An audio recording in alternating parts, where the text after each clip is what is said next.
Cristiano Ronaldo premier লিগে নেই আর, তবে আছেন ঠিকই। ইতিহাদেই এবার আবির্ভূত হলেন তিনি। আন্দ্রেস পেরেইরার সিউই উদযাপনের আড়ালে দেখা গেল তাকে। ম্যানচেস্টার সিটির বিপক্ষে তাদের মাঠেই গোল করে রোনালদোর স্মৃতি ফিরিয়ে আনলেন সাবেক ইউনাইটেড তারকা। তাতেই বোধহয় রাউল হিমিনেজের উপরে অমন অবিশ্বাস্য ব্যাকহিল চোখ এড়িয়ে গিয়েছে অনেকের। ম্যাচের তখন ২৬ মিনিট। অ্যালেক্স আইওবির কাছ থেকে বল নিয়ে অলৌকিক ভঙ্গিতে ব্যাকহিল পাস দেন হিমিনেজ। কাছ থেকেই এরপর গোলের খাতা খোলেন পেরেইরা। তারপরই লাফিয়ে উঠে সিউ। যদিও তাদের সুখ সহ্য হয়নি মাতেও কোভাচিচের।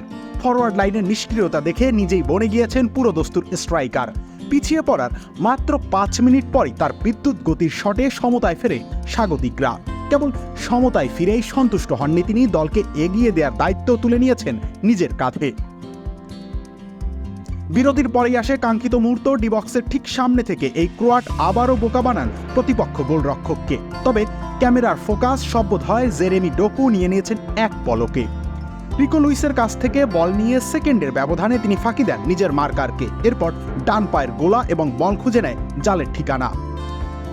অবশ্য ফুলহ্যাম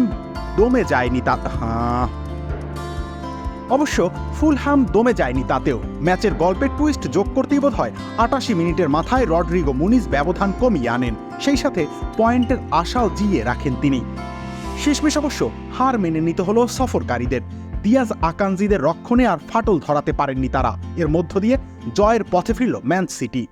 লিগে আগের ২ ম্যাচেই ড্র করে শীর্ষস্থান খুইয়ে বসেছিল তারা। তবে এবার হারানো আসন পুনরুদ্ধারের মিশন শুরু হলো বটে। রুবেল ইসলাম রানী, খেলা ৭১।